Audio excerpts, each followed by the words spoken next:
সকালবেলা ঘুম থেকে ওঠার পর সবার আগে আমি এইখানে আসি, মানে আমাদের বাসার আরেকটা কোনার রুম আছে, এই রুমটাতে আসি শুধুমাত্র এই জায়গাটাকে দেখার জন্য। আমার এই জায়গাটা অনেক বেশি ভালো লাগে, বাসার সাথে একদম পুকুর আর খুবই নিরিবিলি পরিবেশ। সকালবেলা ঘুম থেকে উঠে আমি এখানে চলে আসি। তারপর দেখলাম যে সকাল সকাল এক মামা ঝালমুড়ি নিয়ে আসছে, তো ভাবলাম এখন যেহেতু ব্রেকফাস্ট করবো এখন আর ঝালমুড়ি খাবো না।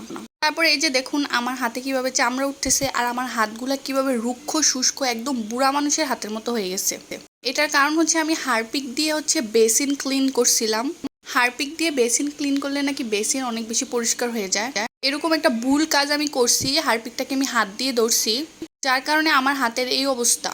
আপনারা এই কাজটা কখনোই করবেন না, হাত দিয়ে কখনো হারপিক ধরবেন না।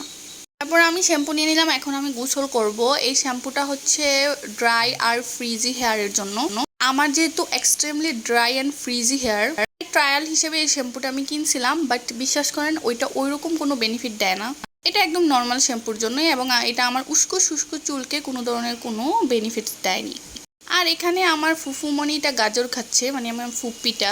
তারপর সে কোনো কিছু খাওয়ার সময় এভাবে আমার হাত দেখলে আমার হাতের মধ্যে দিয়ে দেয়।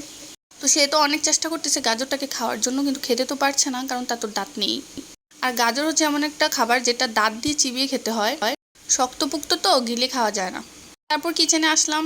সকালবেলা পরোটা ডিমবাজি এগুলা মানে করা হয়েছিল, আমরা সবাই নাস্তা করছি। এখন দুপুরে রান্না বান্না চলতেছে, এখানে আমার মা রান্না করতেছে কচুর ছড়া, মেবি মাছ দিয়ে রান্না করবে। তারপর আরও কি কি যে রান্না করছিল। তারপর আমি ফ্রিজ খুলছিলাম ফ্রিজে কিছু আছে কিনা দেখার জন্য, মানে খাওয়ার মতো। তো আমার বাস্তি ফ্রিজ খোলা দেখে সে ফ্রিজের কাছে চলে আসলো। ওর অনেক বেশি ভালো লাগতেছিল মেবি, কারণ ওই দিন অনেক গরম পড়ছিল, তো ওর মেবি ফ্রিজের সামনে এসে অনেক বেশি ভালো লাগতেছিল, ঠান্ডা লাগতেছিল।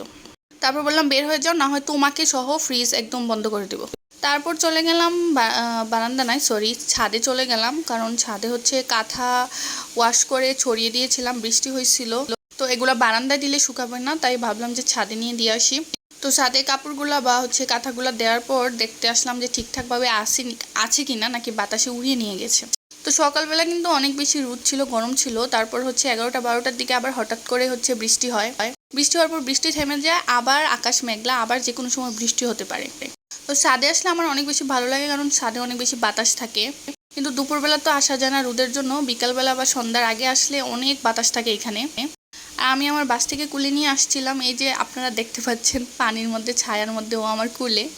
আর ও সব সময় আমার কুলে থাকার জন্য কান্নাকাটি করে, ওকে কুলে না নিলে ও মানে কি বলবো, মানে কান্নাকাটি করতে করতে সব একসাথে করে ফেলে, মানে সব মানুষ একসাথে করে ফেলে, এমনভাবে কান্নাকাটি করে।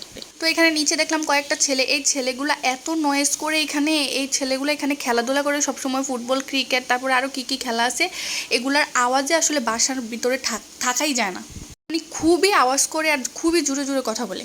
তারপর সন্ধ্যার দিকে তালের বড়া বানানো হয়েছিল, তো তালের বড়া খেয়ে ব্লগটা এখানেই শেষ করে দিচ্ছি। আবার দেখা হবে নতুন কোনো ব্লগে।